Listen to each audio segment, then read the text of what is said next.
Bonsoir, bonsoir, bienvenue à tout le monde pour ce webinaire de Sowell Formation. Nous allons attendre tout doucement que les participants arrivent sur le chat et sur le site. Donc un coffee talk. Alors pour donner le temps aux participants d'arriver, mais aussi pour teaser un petit peu l'événement, j'aimerais bien vous poser une petite question. J'aimerais bien vous demander pourquoi vous êtes inscrit à ce webinaire ce soir, à ce coffee talk. Je pense que ce serait intéressant d'avoir votre retour pour savoir ce que vous attendez un petit peu de nous. Alors, je vois qu'il y a des gens qui disent bonjour. Quand on entend bonjour, c'est quand même une bonne nouvelle. Ça veut dire qu'il y a encore le jour quelque part, parce que je ne vous cache pas que ici en Belgique, le ciel est gris. Donc, on a plutôt envie de dire bonsoir. Donc, la question que j'avais posée à tout le monde, c'était pourquoi êtes-vous venu ce soir écouter ce webinaire de ce Coffee Talk de Sowell Formation? En même temps, je vous invite à... Alors, il y a quelqu'un qui se présente en tant que professeur. Bonsoir de Montréal, ça c'est très sympa. Nadia Algérie. Les gens ont tellement l'habitude que je pose la question de où ils viennent qu'ils répondent déjà, je viens d'Algérie. Donc, ils répondent à la question que j'ai posée la fois dernière. Merci beaucoup de répondre à cette question. Je pense que j'aurai peut-être les réponses la fois prochaine à cette question. Alors, j'ai attendu 2, 3 minutes. Je vais donc présenter l'oratrice de ce soir. Tout d'abord, un petit rappel sur ce qu'est Sowell Formation. Sowell Formation est un organisme de formation qui organise des webinaires gratuits, bien entendu, mais aussi des formations universitaires avec l'Université Miguel de Cervantes de Valladolid. Cette université donc fournit des diplômes qui sont des diplômes complémentaires à toute personne qui se destine à être soignant, car être soignant, c'est ce qu'on fait de mieux dans notre vie, c'est prendre soin des autres. Voici, ceci est dit, on va mettre le site internet sur les deux sites internet sur le chat, de façon à ce que tout le monde puisse répondre. Et je vais enfin vous présenter l'oratrice de ce soir. L'oratrice de ce soir, c'est une personne avec un CV incroyable, parce que juste le temps de lire tout ce qu'elle a fait comme formation, on pourrait faire un webinaire en soi. Tout d'abord, elle est spécialisée en thérapie de couple, en hypnose érectionnelle, en gestion de stress professionnel. Elle accompagne les adultes en haut potentiel. Elle est professeure de yoga. Elle est aussi maître praticien de sexothérapie et encore beaucoup de choses, comme par exemple, qu'est-ce que je pourrais dire? Elle a une formation en rythmo, et ça, je propose que nous explique tout à l'heure ce que c'est, Institut Noesis. Et je vous la présente donc. Elle s'appelle Julia. Et ah oui, j'avais oublié une chose très importante, c'est que Julia Bénard, donc l'oratrice de ce soir, a aussi un site que je vous invite à découvrir qui s'appelle entrevousetmoi.fr. C'est un site très très chouette, très riche, et donc je vous invite à aller le voir aussi. Donc Julia, aujourd'hui, tu vas venir nous parler du burn-out professionnel. Je propose que je te cède la parole parce que sinon, comme tu remarques, j'ai un certain talent pour prendre la parole devant tout le monde et je ne vais pas m'arrêter. Donc Julia, merci beaucoup d'avoir accepté de prendre la parole et à tout de suite. Bonjour à tous, merci beaucoup d'être présents ce soir aussi nombreux en tout cas pour parler de cette thématique incontournable dans le monde du travail qu'est le burn-out professionnel. Donc ce que je vais faire, je vais vous partager justement un petit diaporama hop, voilà, pour un petit peu illustrer tout ce qu'on va se dire. On le voit, c'est super. Il faut que je mette. Est-ce que vous le voyez bien dans le Oui, bon oui, format? oui. C'est Par bon? contre, tu dois le lancer puisque là, on est toujours sur le mode Voilà, présentation. c'est ça. Alors, attends. Est-ce que là, ça va? Pas encore, mais c'est Pas parfait. encore. Voilà, C'est c'est bon? fantastique. Enfin, moi, je D'accord, ne vois pas le dessous, mais je pense que ça ira très bien pour tout le monde. Je pense que c'est un problème avec mon écran. Donc, d'accord. Bon, j'espère que vous voyez tous bien. Donc oui, effectivement, les autres le voient. aujourd'hui, Les autres. voilà, on va voir un petit peu aujourd'hui, on va essayer de mieux comprendre le burn-out professionnel parce qu'on va s'apercevoir que le burn-out professionnel, il y a beaucoup, beaucoup d'idées reçues sur ce burn-out et on va commencer justement par voir les chiffres. C'est vraiment quelque chose qui n'est pas marginal. On s'aperçoit que c'est un problème de santé publique aujourd'hui. Et justement, quand on regarde ces chiffres-là, on voit vraiment que ça touche toutes les catégories socio-professionnelles, hein. Ça passe des auto-entrepreneurs aux cadres, aux employés. On voit qu'au niveau des secteurs, tout secteur maintenant, on a de plus en plus, moi dans le cabinet, j'ai de plus en plus par exemple d'institutrices, de professeurs des écoles, des métiers qui étaient auparavant moins touchés, on va dire. Donc, on voit vraiment au niveau de la prestation de service, c'est quelque chose qui a un petit peu explosé. Et on s'aperçoit qu'au niveau des âges, il y a un petit peu aussi tous les âges. Donc, c'est vraiment quelque chose qui aujourd'hui pose problème, ce burn-out. Donc, on va un petit peu parler de tout ça et essayer de comprendre comment ça se manifeste. Alors, j'essayais juste de mettre, voilà, ça sur mon écran parce que c'est pas au bon endroit. Donc, ce burn-out professionnel, qu'est-ce que c'est? En fait, le burn-out professionnel, il a été conceptualisé en 1975 par un psychiatre américain qui s'appelle Freudenberger. Ce psychiatre, il s'occupait au départ des personnes addictes et il travaillait comme un malade en faisant énormément d'heures. Et un jour, il s'est retrouvé cloué dans le fond de son lit et il s'est dit, en fait, je suis, donc en anglais, hein, burn-out, je suis cramé comme de l'extérieur. Et de là est né, en fait, ce concept, le burn-out. Quelques temps après, en 1976, c'est Christina Maslach qui, elle, une psychologue américaine, en fait, est venue vraiment l'intégrer dans le monde professionnel et a commencé à écrire des livres, à faire des recherches. Et elle a créé ce qu'on appelle, en fait, le MBI test, qui est un test qui permet justement de mesurer où on en est de ce burn-out. Donc, il se trouve très facilement sur Internet, ce test. Vous pouvez tout à fait le taper et le trouver. Ce qu'il faut noter, en tout cas, ce qui est important dans le thème du burn-out, et ce n'est pas reconnu comme une maladie. C'est pas inscrit dans le DSM-5, qui est le manuel des troubles diagnostiques, des troubles mentaux. Donc, effectivement, aujourd'hui, c'est un peu compliqué quand on a un burn-out et on est souvent arrêté pour un autre motif, pour une dépression. Donc, c'est vraiment un petit peu quelque chose d'encore flou et sur lequel, voilà, souvent, il y a un petit peu, on verra ça, on va en parler un petit peu de l'ambiguïté entre dépression, burn-out. Donc, c'est pas toujours facile de comprendre le burn-out. Alors, on va voir qu'il y a pas mal de causes et de facteurs de risque. Euh, il y a le surmenage, bien évidemment, hein. Si je travaille énormément d'heures, j'ai plus de risques que de faire un burn-out que quelqu'un d'autre. Il y a le fait de manquer de contrôle dans son travail. Si j'ai l'impression que je suis dans quelque chose qui ne me convient pas et que finalement j'ai l'impression de ne pas pouvoir y faire quelque chose, je vais risquer beaucoup plus d'être en burn-out. Il y a le fait de manquer de reconnaissance, de récompense, notamment par exemple le salaire, mais aussi par la gratification, par de la reconnaissance verbale. Il peut y avoir aussi la dégradation de l'esprit de groupe. Ça, on sait que si on est dans un climat toxique au travail, ben, ça va rajouter un facteur de risque. Ensuite, il y a l'absence d'équité. Ça, c'est sûr que c'est des choses auxquelles on ne pense pas forcément, mais on peut aimer ce qu'on fait, on verra que c'est une idée reçue, on peut penser qu'on adore son métier et malgré tout, tomber en burn-out. Et enfin, ce qu'il faut, un point sur lequel il faut être vigilant, c'est les valeurs conflictuelles. C'est-à-dire que, par exemple, si je travaille dans le luxe, mais que moi, mes valeurs à moi personnelles, c'est finalement une vie simple et que moi, j'aime être aventurier et partir avec ma tante, ben, effectivement, à un moment donné, il peut y avoir un conflit de valeurs qui va aussi potentiellement développer un burn-out. Donc voilà pour les causes et les facteurs de risque. Et on va maintenant un petit peu parler des symptômes, parce qu'on va voir, vous pouvez le voir là, les symptômes du burn-out, ils sont nombreux. Il y en a des physiques, des psychologiques, je ne vous les liste pas tous, vous pouvez les lire, mais on voit qu'ils sont extrêmement nombreux, ce qui rend aussi difficile finalement le fait de pouvoir définir oui ou non, il y a un burn-out actuellement, je suis en burn-out. On voit que ça ressemble à énormément d'autres choses et qu'il y a beaucoup de comorbidités dans le burn-out, donc ça rajoute en fait une difficulté. On va consulter parce qu'on a un trouble du sommeil, parce que, par exemple, il y a une addiction, mais on ne va pas forcément aller chercher derrière éventuellement une cause de burn-out.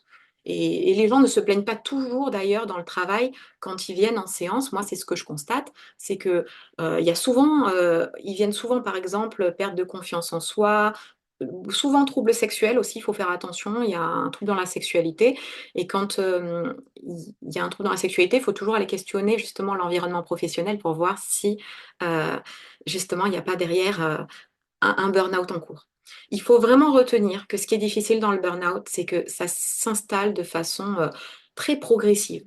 Donc, ça rend difficile le fait de s'apercevoir de ce qui se passe, en fait. Et Et voilà, en tout cas, ce qu'il faut regarder, c'est que s'il y a en tout cas, s'il y a plusieurs symptômes qui sont présents, ben, il faut être vigilant. Alors, on va en parler un petit peu maintenant juste du burn-out et on est obligé quand même de parler du phénomène sociétal. Parce que le burn-out, c'est quelque chose qui est finalement récent, hein, c'est ce qu'on disait tout à l'heure. Il faut voir que à la base, le mot travail vient du mot tripalium qui veut dire instrument de torture. Donc en fait, ça renvoie un petit peu dans notre esprit le fait que le travail, c'est pas forcément quelque chose d'agréable. Et on est un peu ancré comme là-dedans dans notre société. Et c'est vrai que justement, quand on se penche un peu sur tout ce qui est littérature au niveau psychanalytique, il y a même quelque chose dans le burn-out de masochiste, hein. C'est-à-dire que j'y vais, je sais que ça me fait du mal, mais je persévère. Donc, c'est vrai que c'est un petit peu difficile à comprendre finalement, hein, de se faire du mal comme ça. Et ce qu'il faut comprendre, c'est le cumul d'une personnalité prédisposée au burn-out avec un environnement toxique qui va faire que la personne tombe en burn-out. Ce qui explique que des fois, dans un environnement, hein, je travaille à l'hôpital par exemple, moi je suis super stressée, je tombe en burn-out, mon collègue à côté, lui, il subit la même chose et il ne va pas tomber en burn-out. Ce qui renvoie d'ailleurs énormément de culpabilité puisqu'on se sent défaillant et on se dit comment ça se fait. Mais c'est parce qu'il y a ces deux facteurs qui font que effectivement c'est ça qui va favoriser et qui fait que pas tout le monde ne réagit de la même manière à un environnement défavorable. Alors voilà, on va voir, il y a toujours ce chiffre, hein, en 2022, quand même 2,5 millions de personnes concernées. Il y a seulement 19% de personnes épanouies au travail. Donc, qui peut être concerné par un burn-out? Il y a quand même des profils où c'est plus complexe, notamment les gens qui sont perfectionnistes, évidemment, des gens qui ressentent un manque de contrôle sur leur travail, qui travaillent beaucoup. Alors attention justement à ne pas confondre workaholisme et burn-out. Le workaholisme, c'est une implication massive dans le travail. Mais il n'y a pas forcément de phénomène d'épuisement, hein. Le burn-out, on appelle ça d'ailleurs aussi syndrome d'épuisement professionnel. Le workaholisme, c'est quelqu'un qui est ultra impliqué, mais il ne va pas forcément avoir les symptômes qui vont avec. Euh, L'absence de reconnaissance, effectivement, quelqu'un qui ressent ça, et on l'a vu engagé excessivement dans le travail. Et puis, il y a des gens qui ont tendance aussi, ils vont avoir tendance à se sacrifier dans le travail. Pourquoi? Parce que ben, ça peut être parfois identitaire, parfois ça peut être familial aussi, c'est transgénérationnel. Mon père travaillait comme un malade, donc pour moi, c'est une évidence, c'est comme ça que ça se passe et on doit se sacrifier au travail, donc je vais reproduire le même schéma. C'est vrai qu'on interroge beaucoup, en tout cas en thérapie, moi j'interroge beaucoup le transgénérationnel dans les cas de burn-out. C'est intéressant d'aller creuser ce point-là. Et puis des gens qui ont un manque de soutien social, évidemment. Il faut noter que les personnalités névrosées obsessionnelles qui ont un besoin de contrôle et plus d'anxiété sont plus sujets au burn-out. Et également les profils neuroatypiques, c'est-à-dire tout ce qui est au potentiel, trouble du déficit de l'attention avec ou sans hyperactivité, ou les troubles du spectre autistique. Voilà. Il y a même le burn-out autistique. Voilà. Ça, je ne développerai pas ici, mais j'en parle un petit peu plus de tout ça dans mon intervention dans le diplôme universitaire de psychopathologie. Donc, si ça vous intéresse, voilà, c'est à cet endroit-là qu'il faudra aller creuser. Hop. Alors, on va voir un petit peu quelques idées reçues sur le burn-out, parce que évidemment il y a plein d'idées reçues, et pour les personnes qui en souffrent, c'est vrai que c'est douloureux, c'est déjà douloureux un burn-out à vivre, hein, c'est déjà extrêmement difficile, mais en plus, la personne, elle va avoir des remarques ou des idées, oh, repose-toi un peu, ça va repartir lundi, et ce week-end, et lundi, ça ira mieux, ou prends des vacances. Ou alors, toi, tu es trop fragile. Enfin, tout ce genre de choses, on pense que ça arrive aux personnes qui ne sont pas impliquées, pas motivées. Le burn-out, en fait, arrive aux personnes qui sont impliquées dans leur travail. Ça n'arrive pas aux personnes qui sont désintéressées, qui sont complètement détachées. Au contraire, elles sont extrêmement impliquées. Et d'ailleurs, un des symptômes du burn-out, c'est vraiment ce côté, imaginons, je suis vétérinaire et j'adore les animaux et demain, je vais parler et je vais dire, oh là là, ce clébard, il aboie, ça me saoule. Vous voyez, par exemple, ce serait vraiment un signe de ouh là là, ça c'est pas normal. Cette personne, elle commence à tout ce qui était important pour elle, ses clients, ses animaux, ses élèves, si c'est une prof. Enfin, là, c'est vraiment un signe qu'on est vraiment pas loin de craquer. Donc voilà pour toutes les idées reçues. Il y en a beaucoup, comme vous voyez, hein. Là, j'en ai mis 8, mais je pense pourrait y en avoir encore plus. Je regarde juste, voilà, au niveau du temps, où on en est. C'est tout bon. Alors, on va maintenant voir un petit peu. Alors moi, au niveau du burn-out, j'ai choisi de le travailler et de l'accompagner sous l'angle de la théorie polyvagale. C'est vrai que je trouve que de travailler sous cet angle de la théorie polyvagale, eh ben, ça permet de comprendre énormément de choses parce que bah, on comprend énormément de choses sur nous en fait. Et c'est ce que je vais essayer un petit peu de vous expliquer ce soir, brièvement en tout cas, c'est de comprendre que notre système nerveux, à la base, on l'a tous ce système nerveux, il fonctionne de 3 façons différentes. Donc on peut être soit dans le vagal ventral, soit dans le sympathique, soit dans le vagal dorsal. Ce système nerveux, il nous sert à notre survie en fait, hein, les animaux en ont un aussi et il fonctionne de façon binaire, c'est-à-dire soit tu es en sécurité, soit tu es en danger. Et lui, il ne comprend pas petit danger, grand danger, hein. Pour lui, par exemple, tu perds, ta femme, voilà, ça peut te mettre en grand danger comme si c'était la mort. Tu perds ton travail, grand danger comme si c'était la mort. Donc tout dépend comment c'est perçu par la personne. Mais on peut tout à fait aller dans un système nerveux vagal dorsal où il y a écrit danger mortel, même si c'est pas quelque chose de mortel physiquement. Donc, je vous explique brièvement. Le vagal ventral, c'est le système de la sécurité où on est engagé socialement avec les autres. On est détendu, on peut regarder les gens dans les yeux et on peut parler tranquillement. Ensuite, je ressens un danger. Je vais passer en mode sympathique. Donc là, je combats ou je fuis, hein, le fameux fight or flight. Donc dans ce système sympathique, par exemple, on va voir que dans le cas du burn-out, c'est ce qui se passe quand on combat. On combat, on combat. Peut-être même on fuit autre chose, hein. Des fois, je fuis mes problèmes de couple, je fuis, je sais pas, hein, un deuil, je fuis. Mais je fuis et puis je me mets à fond peut-être dans le travail, vous voyez. Donc, on est dans ce sympathique. Au bout d'un moment, hein, on s'épuise dans le sympathique. Donc, on va tomber dans le rouge, ce qu'on appelle le vagal dorsal. Et là, on voit effondrement, dissociation, évitement. Et là, ben, c'est propice au trauma, au burn-out, à la dépression, aux addictions, aux troubles du comportement alimentaire et c'est tout. Et c'est tout, c'est déjà pas mal. Donc voilà. Donc il faut comprendre que ça fonctionne toujours comme ça. Il y a une hiérarchie, c'est-à-dire qu'on va dans le burn-out, dans le vert, dans le jaune, puis dans le rouge. Et pour revenir à la sécurité, on est obligé de repasser dans le jaune. C'est ce qu'on fait en thérapie en fait. On repasse par l'action, puisque dans le mode sympathique, c'est l'action, mais de façon régulée. Donc, ce qu'il faut retenir de tout ça, c'est que notre système nerveux, bah, du coup, c'est pas grave d'être rarement dans le jaune ou dans le rouge. Le problème, c'est quand on y reste. Et dans le cas du burn-out, eh ben, c'est ce qui s'est passé, c'est qu'on est resté longtemps dans le jaune, puis on tombe dans le rouge, et on va rester dans le rouge, et ça va causer pas mal de problèmes. Et ce qui est intéressant aussi de noter, c'est qu'on se co-régule les uns les autres. Si je suis avec quelqu'un, si mes collègues de travail, par exemple, sont dans le jaune, il va être très compliqué pour moi d'être dans le vert. Donc, il faut prendre conscience aussi du climat. C'est pour ça qu'on disait tout à l'heure, s'il y a un environnement qui est un peu hostile, ben, effectivement, j'ai plus de risques de tomber en burn-out. Et ça, on l'oublie un peu des fois. On voit vraiment d'un point de vue individuel. On a tous un mode dérégulé par défaut. Par exemple, imaginons moi, mon mode, c'est le mode combat. Ben, en face, peut-être mon chef, ça va être le mode fuite, vous voyez? Et du coup, ça va pas très bien matcher. Donc, il faut apprendre à se connaître, il faut reconnaître aussi, mais c'est intéressant de se dire, quand je suis là-dedans, c'est que je me sens en danger, et d'aller analyser à travers ça. Donc, hop, voilà. Là, je vous ai mis un petit peu juste quelque chose, je vous laisse lire sur la droite, la slide. Mais j'ai mis ça parce que c'est important pour moi, en tout cas j'aime beaucoup l'expliquer en séance, c'est que ce système vagal ventral, il passe au niveau des poumons. Donc ça explique que tout ce qui est respiration, méditation, ça apaise.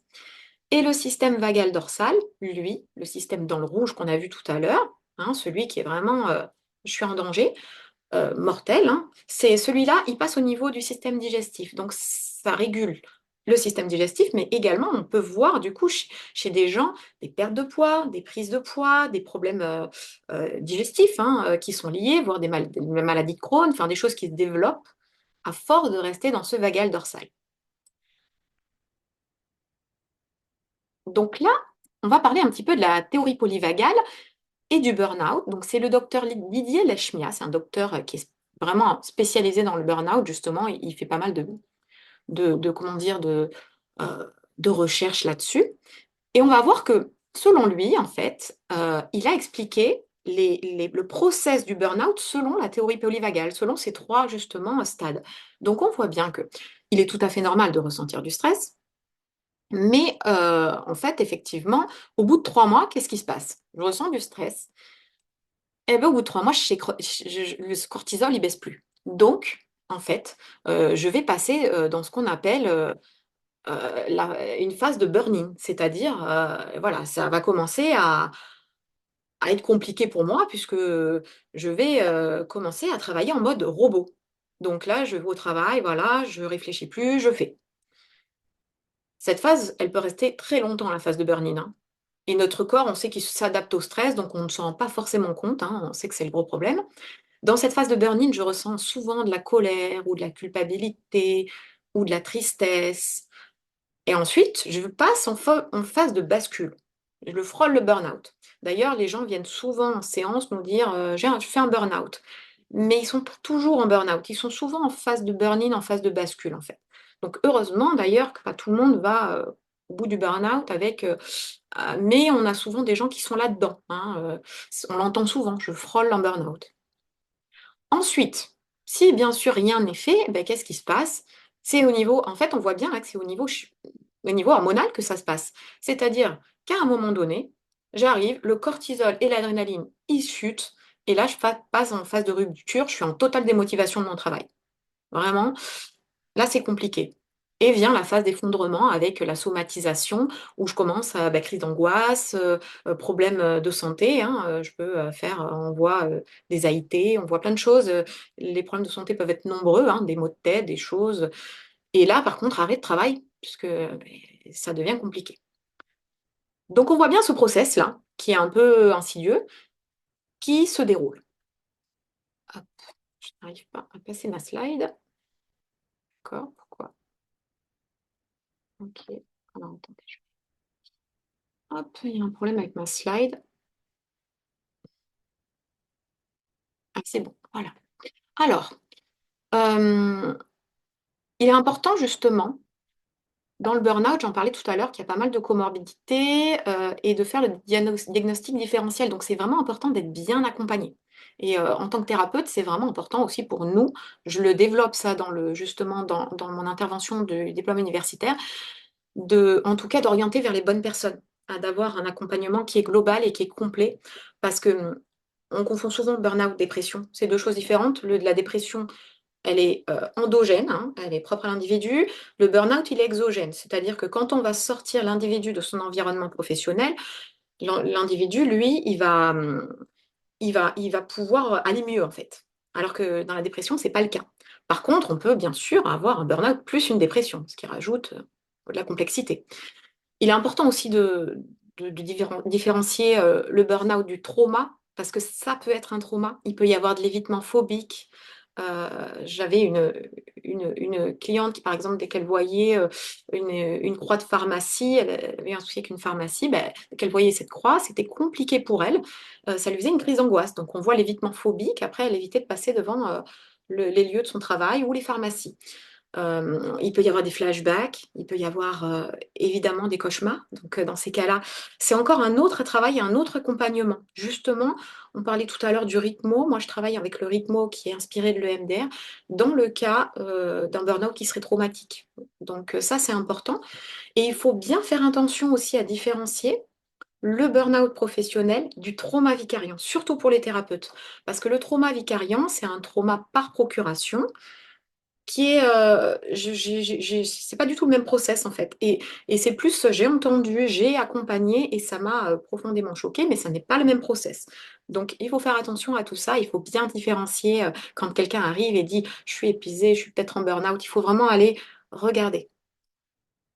Euh, voilà, ça c'est une petite slide sur euh, justement le traumatisme, parce que je tiens à vraiment souligner que le trauma il s'inscrit dans le corps. On pense souvent que voilà, tout est mental.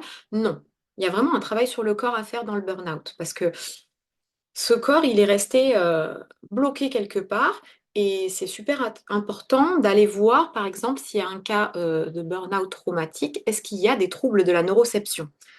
C'est une grande vigilance à avoir. Le trouble de la neuroception, par exemple, c'est une difficulté après à juger, c'est-à-dire que c'est comme si on avait un bouton dans le cerveau qui disait tu dois être en danger ou tu peux être en sécurité. Et ben, ce bouton, il devient défaillant. Et du coup, on va être en danger quand on est sécure et inversement.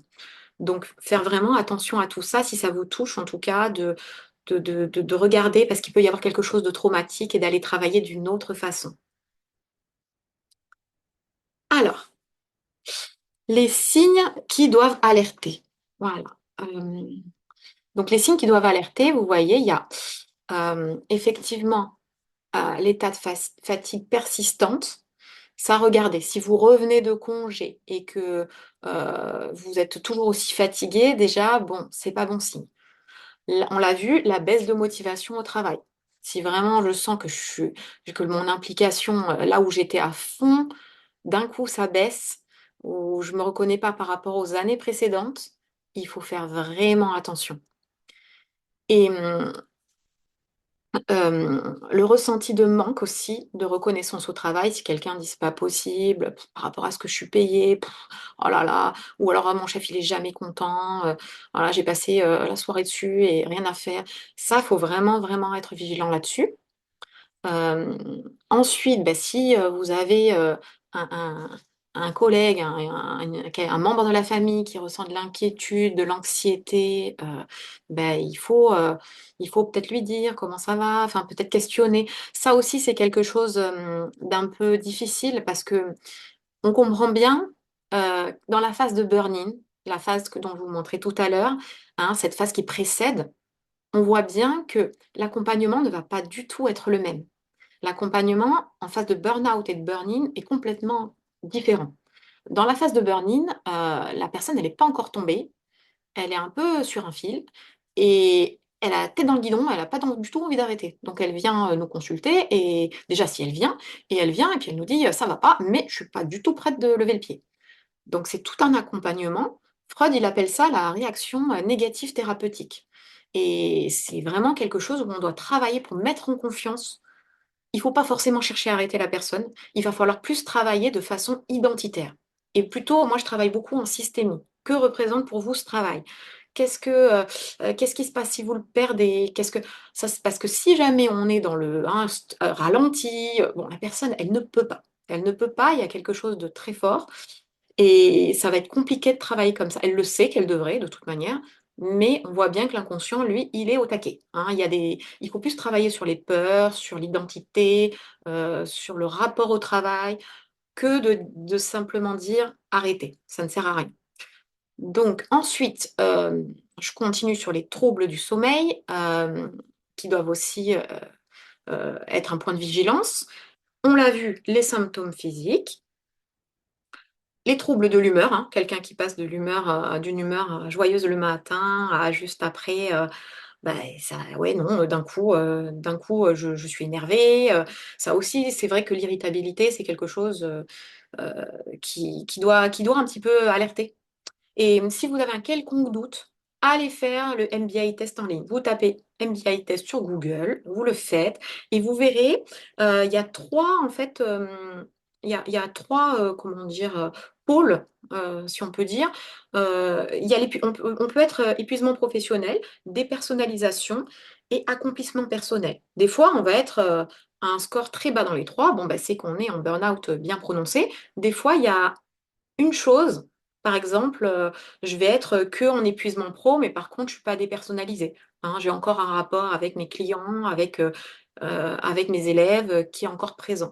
Donc, ça peut être vraiment quelque chose qui peut, en tout cas, vous faire prendre conscience je suis pas encore en burn-out selon votre score, mais où est-ce que j'en suis? Vous voyez, si vous frôlez le truc et que vous êtes juste en dessous, bon, il faut peut-être commencer à se dire, je vais peut-être me faire accompagner et regarder ce qui se passe pour éviter d'aller plus loin.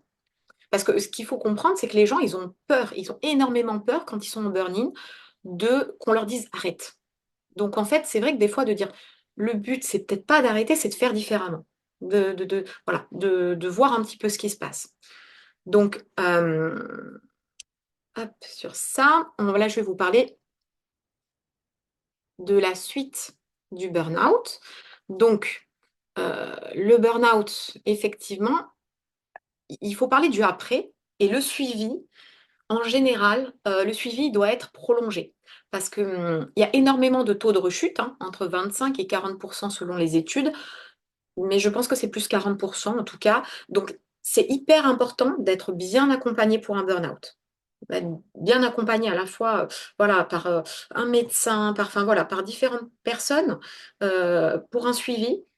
Parce que c'est vrai que des fois, on va se dire, j'ai fait un burn-out, on va pas comprendre ce qui s'est passé réellement, on se remet dans un job, et d'ailleurs, on appelle ça, en thérapie systémique, on appelle ça un changement de type 1, hein. Je change de job, c'est bon, je repars la tête dans le guidon.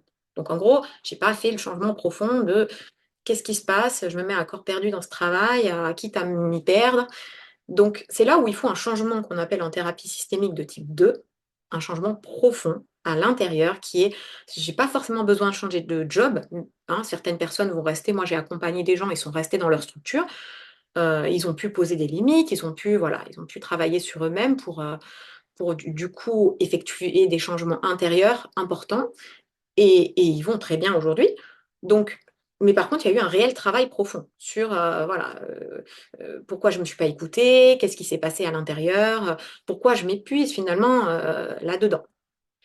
Donc, il faut faire aussi attention à cette co-régulation avec les collègues, mais également famille, couple, tout ça, c'est important parce que, surtout dans le couple, quand on vit avec quelqu'un qui a fait un burn-out, souvent, bon, il peut y avoir aussi des conflits hein, pendant cette période, mais souvent, le conjoint ou la conjointe, enfin peu importe, le partenaire va du coup assurer pendant la période du burn-out. Il faut savoir qu'en moyenne, ça dure quand même 9 mois, l'arrêt de travail du burn-out. Donc, c'est pas à prendre à la légère. Les conséquences peuvent être énormes. Donc, j'aime pas trop, moi, quand voilà, on minimise le burn-out parce que c'est quand même, quand on en arrive à vraiment à la phase de burn-out, la dernière, ça fait mal. Voilà. On le frôle souvent, mais quand on arrive vraiment, ça peut faire des dégâts cognitifs, des dégâts physiques. Voilà, il y a des gens qui se retrouvent à plus pouvoir travailler. Et donc, on s'aperçoit que ça a quand même un impact sur la vie énorme. Et le partenaire, lui, qui va peut-être des fois, à un moment donné, prendre le relais avec les enfants, avec tout, ben, il n'est pas rare que l'année d'après, ce soit lui qui craque un peu, en fait. Donc, il faut faire attention à ça. Et c'est important aussi dans le suivi voilà, de demander aussi si vous êtes suivi pour un burn-out, comment va votre partenaire, voilà, comment il le vit, parce que peut-être lui aussi, voilà, il faut prendre soin de lui ou d'elle. Et donc, je rajoute encore une fois l'importance de travailler en corporel. Pour ma part, moi, c'est vrai que j'accompagne beaucoup, donc je disais en rythmo qui est inspiré de l'EMDR et en hypnose. Mais il y a plein d'autres méthodes. Donc il faut un accompagnement qui soit global. C'est important pour le burn-out. Ça ne veut plus. Ouais, des fois. Voilà. Eh bien, écoutez, j'ai terminé. Je ne sais pas si vous avez des questions, en tout cas. Voilà, je vais reprendre ma caméra. Je tousse un petit peu, donc désolé si, heureusement, les maladies ne sont pas contagieuses par, par webinaire. Donc ça, c'est un des avantages de ne pas se voir. Parfois, c'est un peu triste, mais souvent, c'est chouette aussi de se préserver et d'être plus proche des siens, de sa famille. Tout d'abord, il y a une chose importante que nous n'avons pas dit, Julia, c'est que tu fais partie des enseignants du DU. Peut-être pourrais-tu parler de ta participation et de cette partie que tu donnes dans le cours. Bien sûr, bah justement, dans ce DU, je développe, on a vu, j'ai un petit peu vaguement évoqué le fait que l'accompagnement n'est pas le même en phase de burn-in et de burn-out. Donc, je vais vraiment un petit peu approfondir tout ce qui est diagnostic différentiel et comorbidité, et également cet accompagnement qui est différent. Donc, lors de mon intervention, on va voir différents points, on va donner différents types aux thérapeutes ou aux personnes qui s'intéressent au sujet du burn-out pour comment finalement sortir de ce burn-out du mieux possible et comment, mais ça peut être même intéressant, j'ai envie de dire, pour des personnes par exemple qui ont un membre de leur famille, qui ont leur partenaire, parce que c'est vraiment un sujet qui est qui est pas palpable, le burn-out, et c'est mal connu. Même si c'est voilà, c'est quand même récent par rapport à la dépression, on voit que c'est un sujet qui est pas si vieux que ça. Ok, parfait. Alors, je rappelle à tout le monde d'aller visiter le site de Sowell Formation pour découvrir donc ce DU qui s'appelle Comprendre et savoir accompagner les psychotraumatismes. C'est donc ce fameux diplôme universitaire présidé par Alain Héril. Alors, je vais te lire quelques questions. On va mettre toujours le site de Sowell sur le chat, pour qu'on l'a déjà mis plusieurs fois. Il y a beaucoup de gens tout d'abord qui te remercient. Donc, pour rappel, il y a bien un replay. Alors, une première question assez légère, est-ce que le sport aide?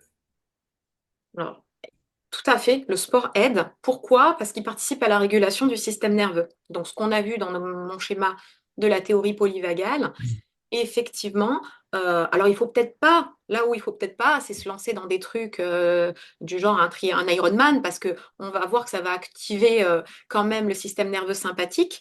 Mais par contre, sans faire des choses extrêmes, c'est extrêmement bénéfique puisqu'on va voir que le sport va nous remettre en action. Donc chacun après a son sport qui va lui faire du bien. Ça peut être, j'en sais rien, le yoga, ça peut être, je sais pas, il y en a qui vont faire du judo, enfin peu importe. Par contre, on va voir que comme quand on est dans ce rouge, on est dans l'immobilisation, il est très important de retourner vers le système sympathique, mais de façon régulée, et le sport en fait partie. Alors, question suivante. Il y a une question qui demande, dois-je prendre certaines précautions lorsque je recommence à travailler? Je raccourcis la question qu'elle pose, mais je pense que c'est dans ce sens-là. Est-ce que tu as des conseils à donner à ces personnes qui recommencent à travailler après un burn-out? Oui.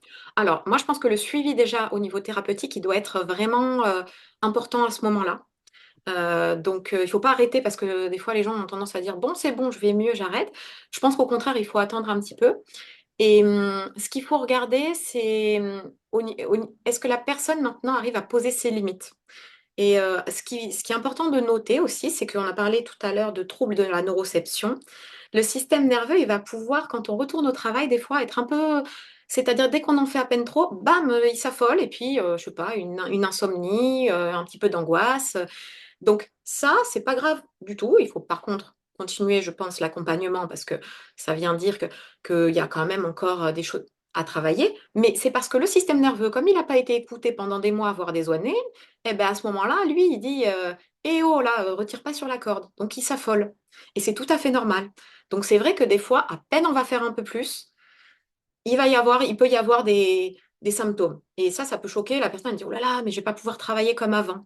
Donc, ça, déjà, c'est une première chose. Et ensuite, regarder, normalement, s'il y a un travail où la personne maintenant s'écoute, écoute son corps, écoute ce qui se passe à l'intérieur d'elle, ça devrait pouvoir s'arranger. Et surtout, si vraiment l'environnement est toxique, dans ces cas-là, il y a des fois où il n'y a pas de solution, il y a des fois où il faut partir. Hein.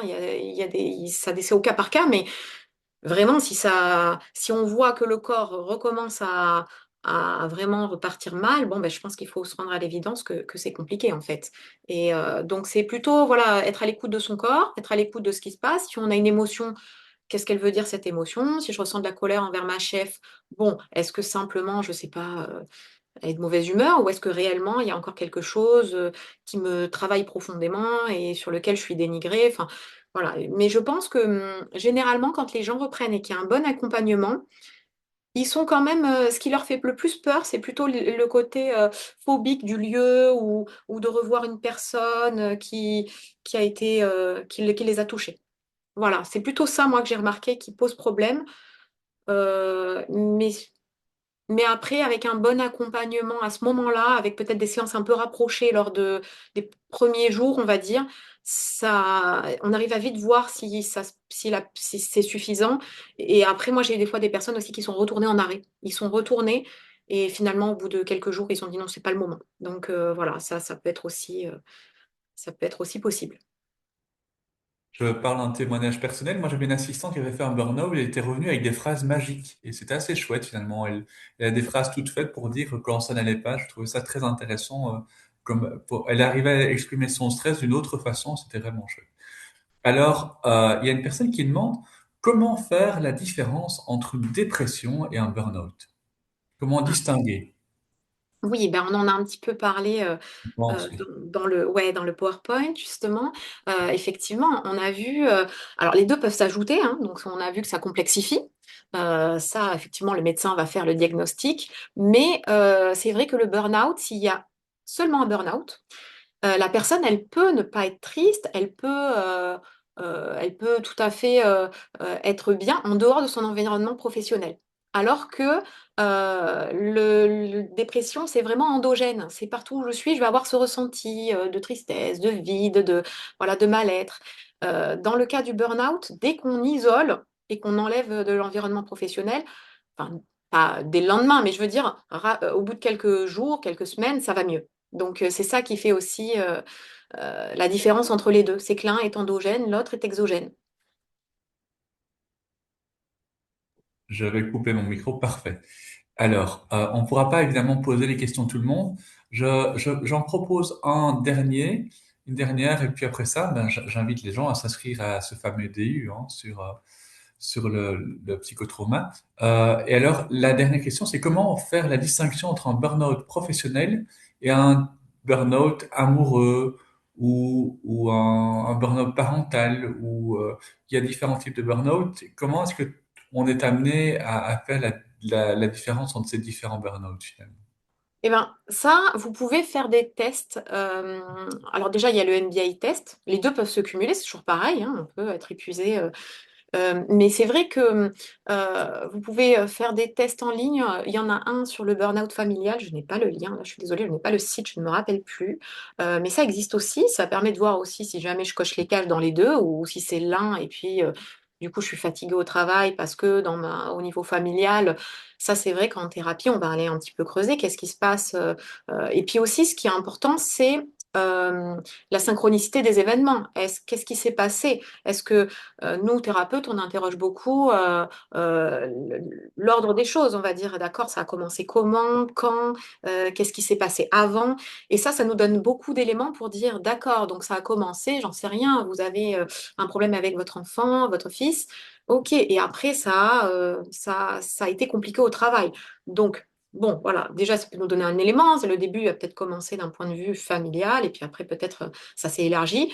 Mais j'ai envie de dire, c'est pas si important que ça parce que quand on voit la théorie polyvagale, c'est le même schéma.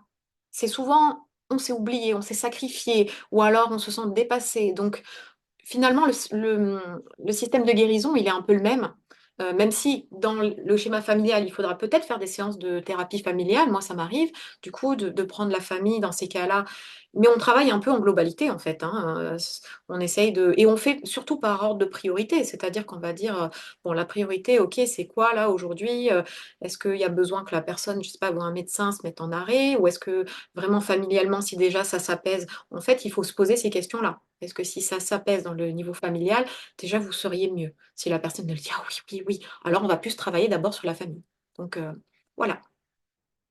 Écoute, merci beaucoup. Je propose d'ailleurs qu'on envoie à tous les participants qui ont donc laissé leur adresse pour s'inscrire sur le webinaire le test MBI, comme ça permettra à tout le monde de pouvoir le faire. On le mettra à disposition sur le site internet pour ceux qui ne le trouvent pas ou qui le regardent en replay, qui écoutent pour l'instant le replay. Donc, bienvenue à vous.